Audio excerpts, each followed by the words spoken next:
Hello, good afternoon, good evening यार, good evening. कैसे हो आप सभी लोग? आई होप सब एकदम बढ़िया होंगे। जैसे आज पे मैंने तीसरी बार ये बात पूछ ली है, कैसे हो? तो बढ़िया ही होंगे यार, जैसे तुम दिन में थे ऐसे ही अब होंगे। तो हम स्टार्ट करते हैं अपने बीपैक को, जहाँ पे मैंने आपको पार्ट 1 और पार्ट 2 कंप्लीट करा दिया है। तो पार्ट 3 हम करने वाले हैं, जहाँ पे हम 11 से लेके आगे के यूनिट स्टार्ट करने वाले हैं।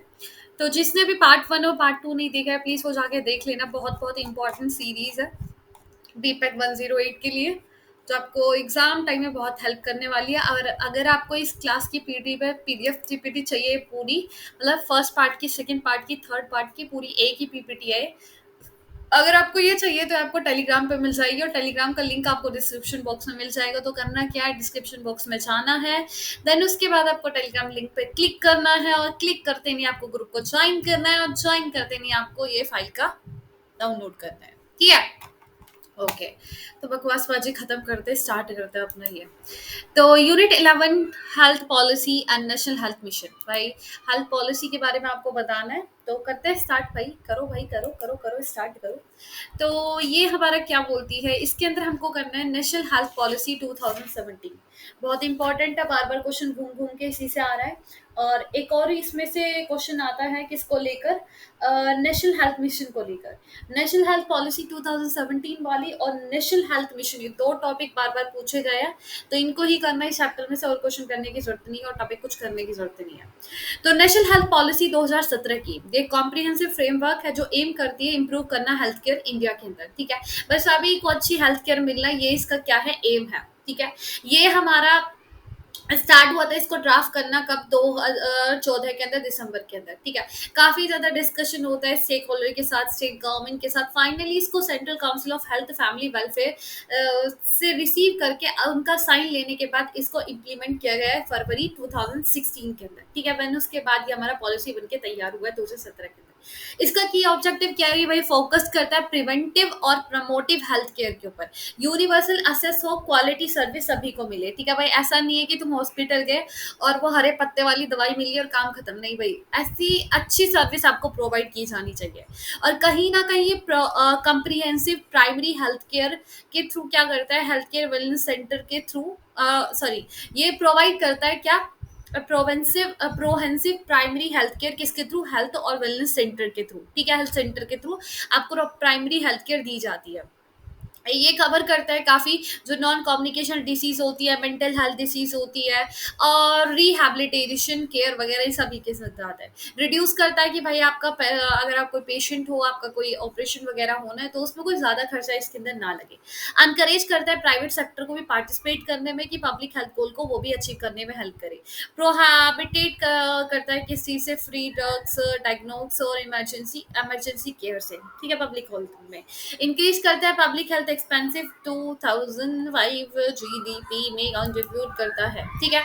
तो आगे हम बात करते हैं, पॉलिसी जो है इसके स्पेसिफिक क्वालिटेटिव टारगेट है, जैसे लाइफ एक्सपेंसी को इंक्रीज करना, फर्टिलिटी रेट को थोड़ा ठीक करना, इन्फेंटिव मोरलिटी रेट के ऊपर ध्यान देना, मोरलिटी मेट्रिनल मोरलिटी रेट के ऊपर ध्यान देना। तो ये सब चीज़ें इसके अंदर कवर की जाती है। ठीक है? प्रिंसिपल कैसे, प्रोफेशनलिज्म, इंटीग्रिटी, एथिक्स, इनके ऊपर फोकस करता है, इक्विटी के ऊपर फोकस करता है, अफोर्डेबिलिटी की बात करता है, कि भाई अगर तुम हेल्थ केयर दे रहे हो, इसका मतलब ये नहीं कि कोई उन दवाइयों को खरीद ही नहीं पा रहा। नहीं, यूनिवर्सली हर किसी को अपने अंदर ये लेता है, पेशेंट सेंट्रिक होता है, क्वालिटी ऑफ केयर दी जाती है, अकाउंटेबिलिटी होती है, इंक्लूसिव पार्टनरशिप होती है, डिसेंट्रलाइजेशन होता है। ठीक है? तो ये इसके प्रिंसिपल है, किसके, हमारी ये पॉलिसी के। कौन सी पॉलिसी, नेशनल हेल्थ पॉलिसी 2070 वाली। इसके प्रायोरिटी एरिया क्या है, कि स्वच्छ भारत अभियान के अंडर ही आता है। बैलेंस डाइट के ऊपर ध्यान देता है, रेगुलर एक्सरसाइज के लिए आपको रिकमेंड किया जाता है, एड्रेस किया जाता है तंबाकू, अल्कोहल और सब्सटेंस अब्यूज का, कि इनको भाई यूज मत करो। प्रिवेंट किया जाता है डेथ से, जो एक्सीडेंट के थ्रू होती है। और एक्शन जो भी जेंडर वायलेंस के अगेंस्ट ही क्या करते हैं, एक्शन लेते हैं, स्ट्रेस रिडक्शन करने की हेल्प करते हैं, सेफ्टी इंप्रूव करते हैं वर्क प्लेस पे अंदर, और रिड्यूस करते हैं इंडोर और आउटडोर और पोल्यूशन से। तो ये सब हमारा इसके अंदर है। इसके अंदर चैलेंजेस ये है कि जो क्वालिटी मिलती है हेल्थ केयर के लिए, वो हर एक सिटीजन को अफोर्डेबल नहीं होती है। और कहीं ना कहीं वो क्वालिटी भी इतनी अच्छी नहीं होती है। तो ये सब हमारी कुछ रीजनल इनइक्वालिटी हमको इसके अंदर दिखती है, किसके अंदर, इस पॉलिसी के अंदर। तो इसके अंदर खामी आप लिख सकते हो कि इसके अंदर, इस पॉलिसी के अंदर कौन सी पॉलिसी, नेशनल हेल्थ पॉलिसी 2017। तो इससे कुछ ऐसी मिलती जुलती एक और पॉलिसी है, नेशनल हेल्थ मिशन। तो नेशनल हेल्थ मिशन जो एक बहुत बड़ा प्रोजेक्ट है जो कि गवर्नमेंट ने स्टार्ट करा है। गवर्नमेंट यहाँ पे इंप्रूव करना चाहता है हेल्थ केयर को, स्पेशली उन एरिया में जहाँ पे हेल्थ केयर कंडीशन अच्छी नहीं है। ये स्टार्ट हुआ था 2005 के अंदर। ये अलग अलग पार्ट के अंदर है, ये रूरल के अंदर भी है, अर्बन के अंदर भी है। इसका गोल है कि बस सभी के लिए हेल्थ केयर इम्प्रूव करना, अफोर्डेबल बनाना और फेयर बनाना। ठीक है। ये फोकस करता है कौन कौन सी चीज़ इस पे, जो हेल्थ केयर है उसको स्ट्रॉन्ग बनाना विलेज और सिटीज के अंदर, जो हेल्पिंग करना किसका, मॉम्स का, बेबीज का और यंग पीपल का, वो क्या रहे, हेल्थी रहे। ठीक है। जो प्रेग्नेंट लेडीज होती है या फिर एक माँ जो होती है, उन सभी का क्या करना, हेल्प करना, प्रिवेंट करना, ट्रीट करना अलग अलग डिसीज से। और कुछ इंपॉर्टेंट चीजें जो एनएचएम के अंदर होती है कि भाई ज्यादा से ज्यादा पैसे देना किसके लिए, इंप्रूव करने के लिए हेल्थ केयर को लोकल एरिया में। ये लोकल वॉलंटियर्स का यूज करते हैं जहाँ पे लोगों की हेल्थ केयर में हेल्प करते हैं। ठीक है।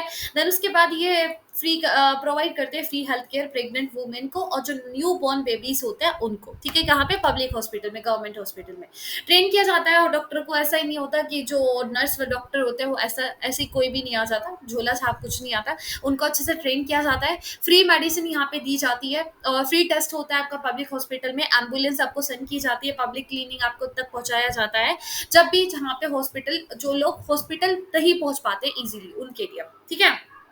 उनके लिए एम्बुलेंस दी जाती है या मोबाइल क्लिनिक के थ्रू उनका इलाज किया जाता है। प्रॉब्लम क्या है, प्रॉब्लम ये है कि भाई मनी प्रॉपर्ली यूज नहीं होता है, वही करप्शन वगैरह हमको इसके अंदर दिखता है। जो हेल्थ केयर है वो हमेशा अच्छा नहीं होता है, हर कोई उसके अंदर मिलके काम नहीं करता है और एनफ एम्बुलेंस इसके अंदर नहीं है बहुत से एरिया में। जो वॉलंटियर है उसको ट्रेन की बहुत ज्यादा जरूरत है। ये कुछ प्रॉब्लम है किसके अंदर, एनएचएम के अंदर। अगर इन प्रॉब्लम पे हम काम करेंगे तो इस पॉलिसी को काफी बेटर बना सकते हैं, वो ज्यादा से ज्यादा लोगों की हेल्थ केयर में हेल्प कर सकते हैं जिनको जरूरत है। ठीक है जी। आगे हम चलते हैं food policy and right to food security. तो इस चैप्टर से कौन सा इंपॉर्टेंट क्वेश्चन है, तो आप इस चैप्टर को खोल लो, हम आपको इंपॉर्टेंट टॉपिक बता देंगे। तो पहला जो राइट टू फूड सिक्योरिटी, बस यही क्वेश्चन है, राइट टू फूड सिक्योरिटी यही करके जाना है। तो right to food security, national food security act 2030 जो कि इंश्योर करता है कि फूड सिक्योरिटी सभी पॉपुलेशन के लिए प्रोवाइड किया जाना चाहिए, adequate food at affordable price पे। मतलब सिंपल सी बात है, सभी पॉपुलेशन के लिए, जितनी भी जनता भारत के अंदर रहती है उनको अफोर्डेबल प्राइस पे क्या मिले, खाना मिले। ठीक है। ऐसा नहीं है कि कोई इंसान ऐसा हो जो अनाज ना खरीद पा रहा हो। ठीक है। ऐसी कंडीशन ना होनी चाहिए। ये अर्बन और रूरल एरिया को दोनों को कवर करता है। कवरेज इन सब्सिडीज फूड ग्रेन्स की बात करें 75% रूरल पॉपुलेशन को कवर करता है, 50% अर्बन पॉपुलेशन को कवर करता है। और ये किसके अंदर, under the target public distribution system के अंदर। ठीक है। टीपीडीडीएस जिसको बोलते हैं, ये प्रोवाइड करता है हाईली सब्सिडाइज्ड फूड ग्रेन्स। ठीक है। इंक्लूड करता है अंत्योदय अन्य योजना जहाँ पे प्रायोरिटी हाउस होल्ड को देखा जाता है। और ये जो ए है मतलब अंत्योदय अन्य योजना है, यहाँ पे 25 kilogram food grains per month दिया जाता है सब्सिडीज प्राइस पे। और मेनली हर एक पर पर्सन पे 5 kg इसको दिया जाता है। ठीक है। हर एक हाउस होल्ड में, मतलब एक घर में एक इंसान है तो उसको 5 kg दिया जाता है। ठीक है। आगे हम बात करते हैं मेटर्निटी एनलाइटमेंट के लिए। तो यहाँ पे जो प्रेग्नेंट वुमेन होती है और जो बच्चा होता है उसको रिसीव किया जाता है फ्री कैलोरीज डेली। ठीक है। और उसके बाद ग्रीवेंस रेजिडेंट, अगर कुछ दिक्कत दिखती है तो इसके अंदर कुछ मैकेनिज्म्स है जिसके अंदर आप अपनी प्रॉब्लम को भेज सकते हो, कोई भी कंप्लेन वगैरह है फूड डिस्ट्रीब्यूशन से कोई रिलेटेड कोई इशू है तो आप उसमें कंप्लेन कर सकते हो। इम्प्लीमेंटेशन देखें तो इसका इम्प्लीमेंटेशन हर एक स्टेट और यूटीज के अंदर है। और 80 करोड़ बेनिफिशरीज को ये कवर करता है। बहुत से एरियाज में इम्प्लीमेंट किया जाता है कैश ट्रांसफर के थ्रू, अलाउ करता है बेनिफिशरीज को परचेज कर सके फूड ग्रेन्स कहाँ से, ओपन मार्केट से। ठीक है। आगे देखते हैं रेगुलेटरी मैनेज, वो ये सेम रेगुलेट किया जाता है। और अदर इनिशिएटिव्स देखें तो मिड डे मील स्कीम भी इसके अंदर ही आता है।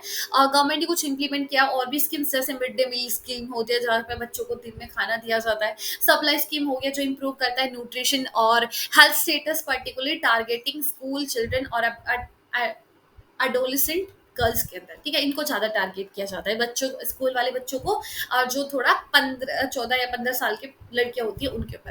ट्रांसपेरेंसी और अकाउंटेबिलिटी होता है, यहाँ पे जो रिकॉर्ड होता है सब कुछ सामने खुला होता है। ट्रांसपेरेंसी बिल्कुल होती है, अकाउंटेबिलिटी होती है, जो भी आपको कोई दिक्कत वगैरह आप कंप्लेन करो पूरी आपको इन्फॉर्मेशन आप तक पहुंचाई जाएगी विजिलेंस कमेटीज के थ्रू। ठीक है। तो ये इसके अंदर क्या करिए, विजिलेंस कमीशन बैठाई हुई है जहाँ पे इंश्योर करती है ट्रांसपेरेंसी एंड अकाउंटेबिलिटी। ठीक है।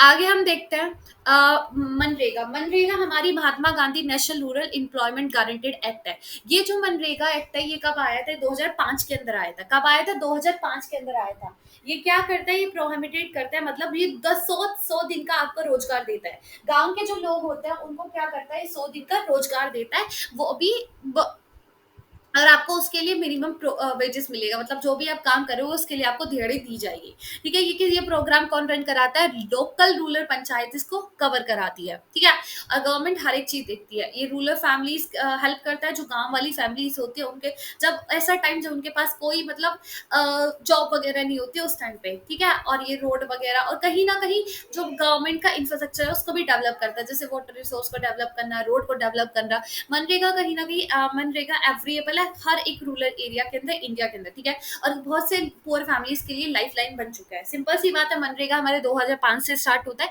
किसने स्टार्ट करा है? गवर्नमेंट से 100 दिन के लिए यहाँ पे काम दिया जाता है हर एक रूरल हाउस होल्ड के अडल्ट को। ठीक है, कि आप भाई पूरे 100 दिन काम कर सकते हो। ठीक है, और उसके लिए आपको पैसे भी मिलेंगे, जितना आप काम करेंगे उतना पैसा मिलेगा। ये कौन कराता है इसको रन? ग्राम पंचायत करते हैं, लेकिन इसको ओवरसीज कौन करती है? सरकार करती है। ठीक है, ये हेल्प करता है रूरल फैमिलीज की, और रूरल फैमिलीज की हेल्प तो करता ही करता है, साथ के साथ जो गांव का इंफ्रास्ट्रक्चर है उसको भी डेवलपमेंट करता है। ठीक है, मनरेगा कहीं ना मनरेगा हमारे हर एक रूरल एरिया में क्या हुआ है? अवेलेबल है, और ये बहुत से पुअर फैमिली के लिए क्या बन चुका है? लाइफ लाइन बन चुका है। आगे हम बात करते हैं सिग्निफिकेंस एंड साइलेंट फीचर क्या है मनरेगा के।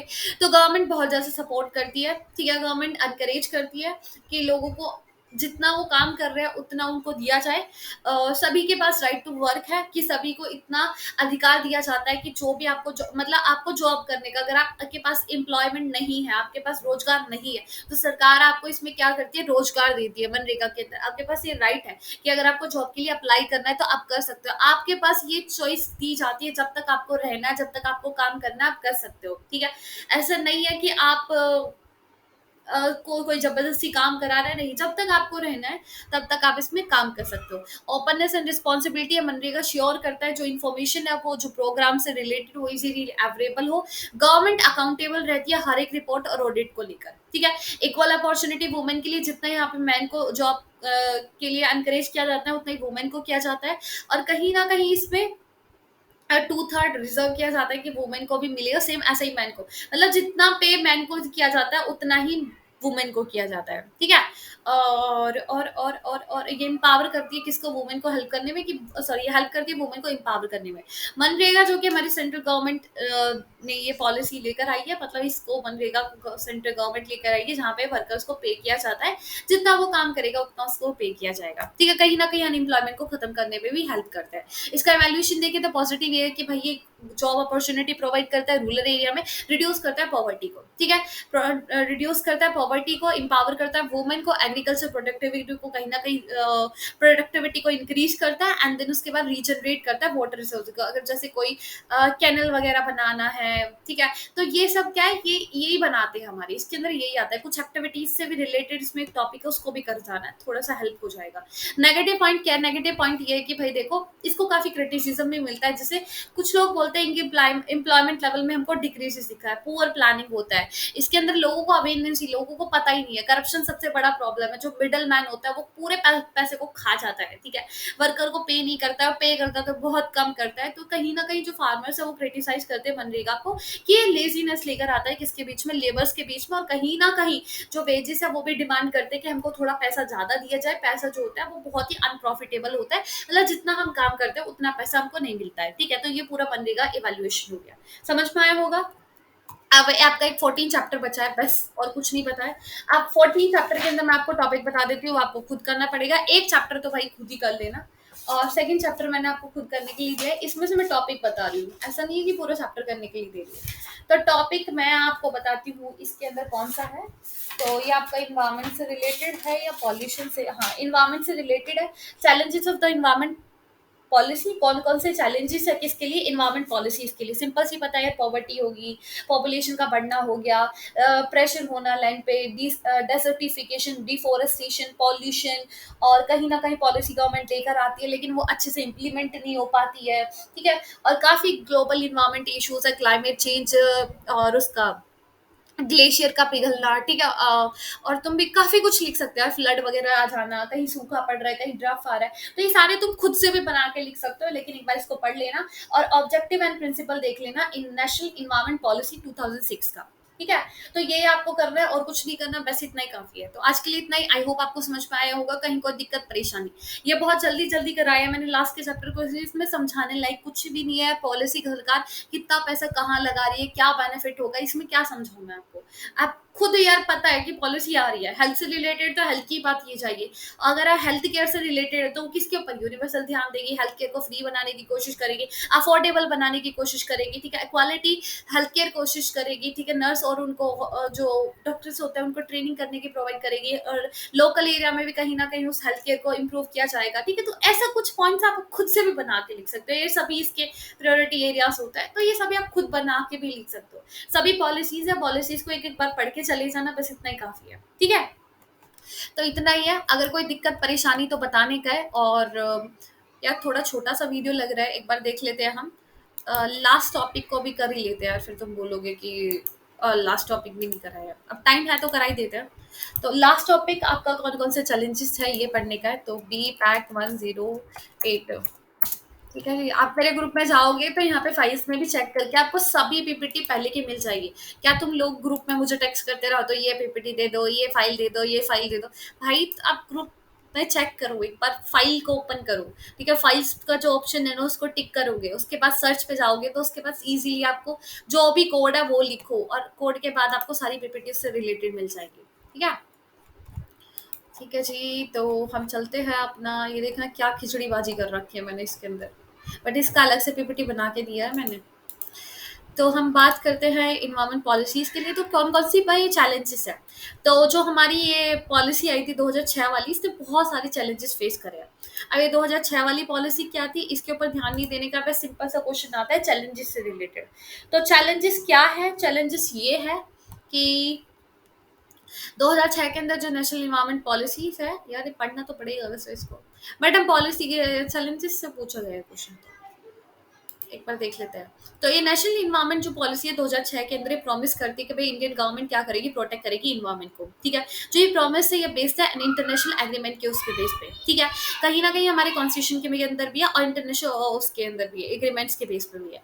ये क्लीन इन्वायरमेंट की बात करता है कि जो आपका वातावरण है उसको साफ किया जाएगा। जो पॉलिसी ये बात करती है कि जो इन्वायरमेंट है और एवरीथिंग अराउंड, जो भी आप सांस लेते हो, जो पानी पीते हो, जहां आप रहते हो, हर एक चीज, ठीक है। हर एक चीज जो भी इंसान को इफेक्ट करता है नेचर से, मतलब जो इंसान को इफेक्ट कर रहा है नेचर के अंदर, वो सभी को क्या करा जाएगा, क्लीन किया जाएगा, ठीक है। ये बताते हैं कि देखो भाई, जो ये नेचर है, जो इन्वायरमेंट है, कहीं ना कहीं वो एक इंसान को इम्पैक्ट नहीं करता, वो ह्यूमन बींग्स को भी क्या करता है, इम्पैक्ट करता है, ठीक है। तो काफी ज्यादा जरूरी है, हमको इन्वायरमेंट से रिलेटेड कुछ एक्शन लेना पड़ेगा, कुछ रूल्स बनाना पड़ेगा अपने इन्वायरमेंट को हेल्थी बनाने के लिए। इसका मेन आइडिया पॉलिसी का कि भाई अपने इन्वायरमेंट का केयर करना, ठीक है। नेचर को क्या करना, साफ करना, अच्छा बनाना अपने नेचर को, उसके लिए नेचर को साफ करना, उसका केयर करना। जो भी प्रॉब्लम आ रही है, जैसे वाइल्ड लाइफ खत्म होती जा रही है, अर्थ की जो लाइफ है वो कहीं ना कहीं थ्रेटन में पड़ चुकी है, थ्रेट में आ चुकी है, तो इन सभी प्रॉब्लम्स के ऊपर क्या करना, ध्यान देना, ठीक है। प्रिवेंट करना सीरियस इशूज से। अब सीरियस इशूज कौन कौन से होते हैं, जो भी मतलब जैसे क्लाइमेट चेंज होना,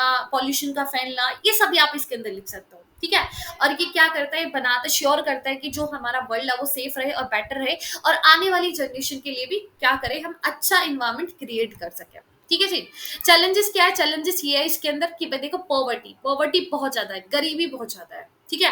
और पॉपुलेशन ग्रोथ, इतनी ज्यादा पॉपुलेशन बढ़ती जा रही है, बढ़ती जा रही है, बढ़ती जा रही है, तो भाई कहीं ना कहीं उनके लिए क्या चाहिए, उनके लिए घर चाहिए। अब घर नहीं है तो भाई लोग जंगलों को काटेंगे, वहां पे प्लॉट काटना स्टार्ट करेंगे, तो प्लॉट काटना स्टार्ट करेंगे, सिंपल सी बात है, क्या होगा, डिफोरेस्टेशन होगा, हमारा इन्वायरमेंट फिर कर लगेगा खराब, कितने पॉलिसी बना लो फिर बेकार, ठीक है। इन्वायरमेंट डिग्रेडेशन, ये काफी प्रॉब्लम सामने आती है जब पॉपुलेशन बढ़ती जाती है, ठीक है। अर्बन एरिया के अंदर ज्यादा पॉपुलेशन बढ़ जाएगी, जैसे अर्बनाइजेशन होगा, अर्बनाइजेशन में वही पॉल्यूशन वगैरह की दिक्कत। प्रेशर लैंड के ऊपर बहुत ज्यादा, जितनी पॉपुलेशन डेंसिटी होगी तो हमारे जो लैंड है उसके ऊपर भी प्रेशर डलेगा, और लैंड रिसोर्सेज के ऊपर क्या करेगा, बहुत ज्यादा प्रेशर जाएगा। एग्रीकल्चर एक्सपेंशन बढ़ेगा, अर्बनाइजेशन बढ़ेगा, इंडस्ट्रियलाइजेशन बढ़ेगा, और सभी के सभी कंट्रीब्यूट करते हैं फॉरेस्ट और हमारे लैंड को डिप्लीट करने में।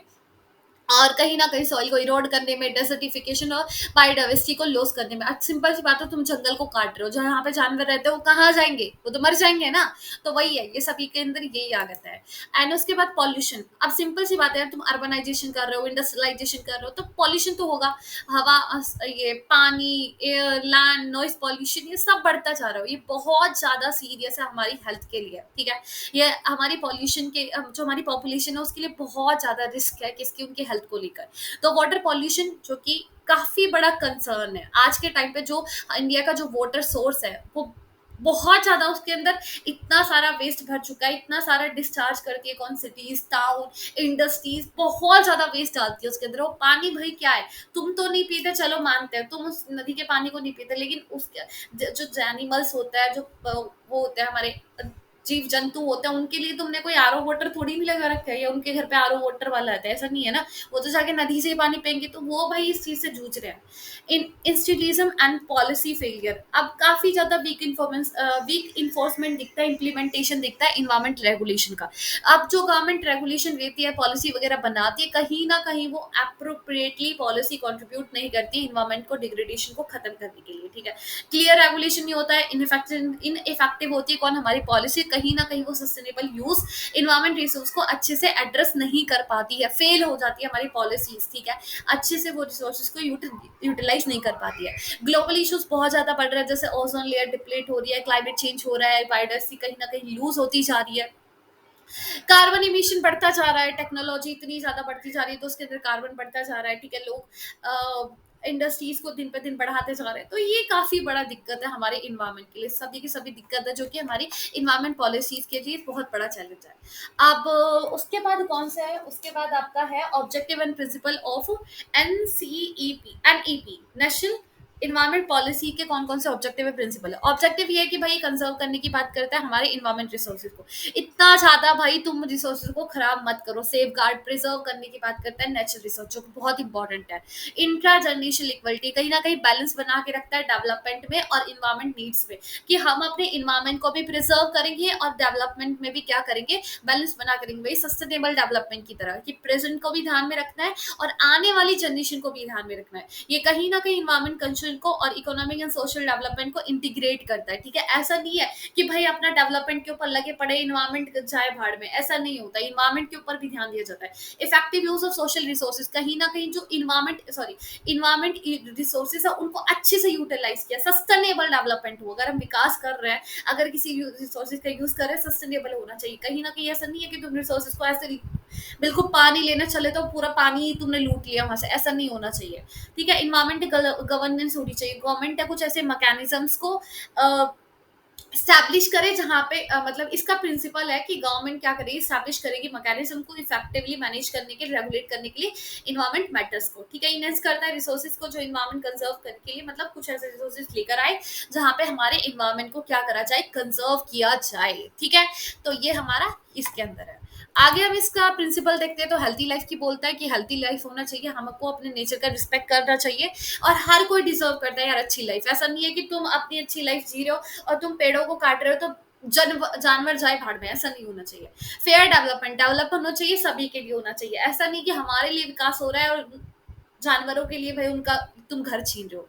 प्रोटेक्ट इन्वायरमेंट एंड डेवलपमेंट, भाई डेवलपमेंट करो लेकिन इन्वायरमेंट को भी प्रोटेक्ट करो। मेक पॉल्यूट पे, जो इंसान जितना पॉल्यूट करेगा वो उतना ही पे करेगा, ठीक है।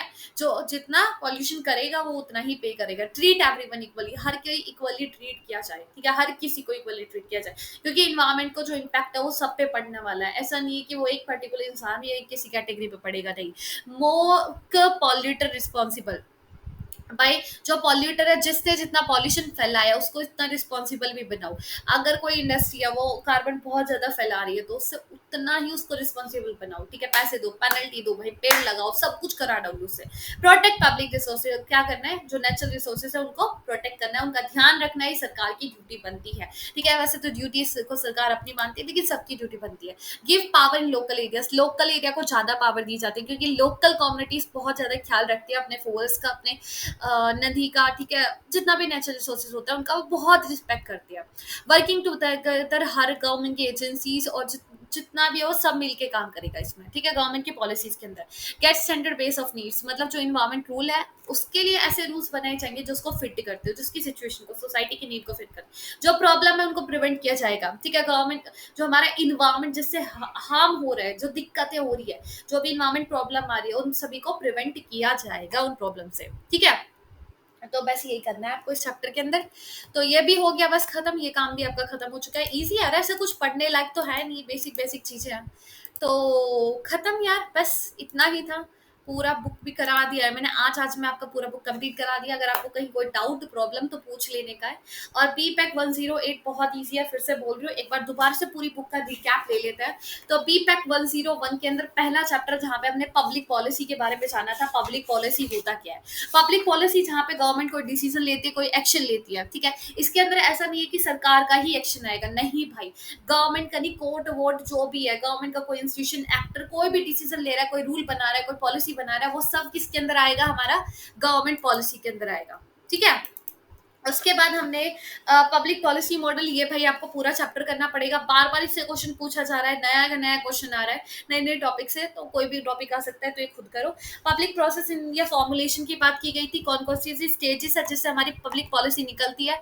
तो वही है कि पहले प्रॉब्लम को ढूंढना, फिर एजेंडा सेट करना, डिसाइड करना किसके ऊपर बनाना है, फिर उसको लेजिस्टिमाइज करना, फिर उसको इम्प्लीमेंट करना, फिर उसको इवेलुएट करना। ये स्टेजेस देखी थी, फॉर्मुलेशन देखा था इंडिया के अंदर। तीन कैटेगरी है, कौन कौन सी हमारी, पार्लियामेंट है, लेजिस्लेचर है, एग्जीक्यूटिव है और जुडिशरी है, सभी के सभी इसके अंदर इन्वॉल्व होते हैं। देन उसके बाद डिसेंट्रलाइजेशन, इसके लिए बीपैक 102 कर लेना एक बार, उसका चैप्टर डिसेंट्रलाइजेशन वाला बहुत बहुत हेल्प करेगा आपको ये आंसर राइटिंग में, ठीक है।